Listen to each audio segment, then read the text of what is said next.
আমরা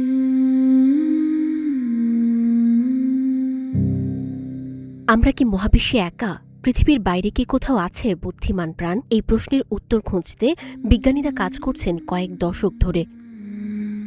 এখনও পর্যন্ত কোনো নিশ্চিত প্রমাণ না মিললেও সম্ভাবনার হিসাব কষতে বিজ্ঞানীরা ব্যবহার করেন একটি বিখ্যাত সূত্র, ড্রেক সমীকরণ।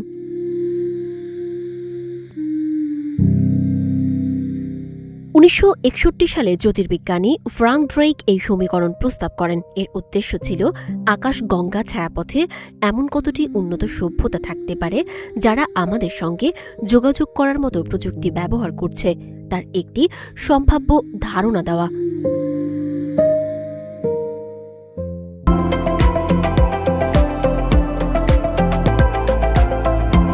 এই সমীকরণে রয়েছে 7টি গুরুত্বপূর্ণ ভেরিয়েবল। প্রথমে ধরা হয় প্রতি বছর আমাদের ছায়াপথে কত নতুন নক্ষত্র জন্ম নেয়। এরপর দেখা হয় সেই নক্ষত্রগুলোর কতটিতে গ্রহমণ্ডল তৈরি হয় এবং তার মধ্যে কতগুলো গ্রহ প্রাণের জন্য উপযোগী পরিবেশ ধারণ করে।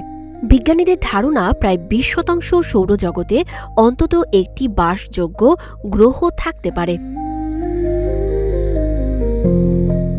এরপর শুরু হয় সবচেয়ে কঠিন অংশ, সেই বাসযোগ্য গ্রহগুলোর কতটিতে প্রাণের উদ্ভব হয়েছে, কতটিতে সেই প্রাণ বুদ্ধিমান সভ্যতায় পরিণত হয়েছে এবং তাদের মধ্যে কতজন এমন প্রযুক্তি ব্যবহার করছে যার সংকেত আমরা শনাক্ত করতে পারি। এসবের নির্ভরযোগ্য তথ্য এখনও নেই, ফলে এই অংশগুলো পুরোপুরি অনুমানের ওপর নির্ভরশীল।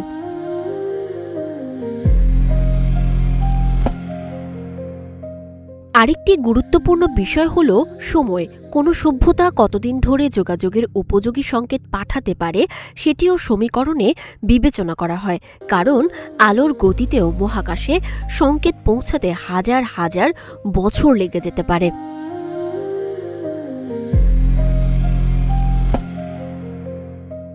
তাই ড্রেক সমীকরণ কোনো নিশ্চিত উত্তর দেয় না, বরং এটি বিজ্ঞানীদের জন্য একটি চিন্তার কাঠামো যা মহাবিশ্বে বুদ্ধিমান প্রাণের সম্ভাবনা নিয়ে গবেষণাকে নতুন দিক দেখায়। শেষ পর্যন্ত প্রশ্নটি এখনও রয়ে গেছে, আমরা কি সত্যিই মহাবিশ্বে একা, নাকি কোথাও কোনো অজানা সভ্যতা আমাদের সংকেতের অপেক্ষায় আছে?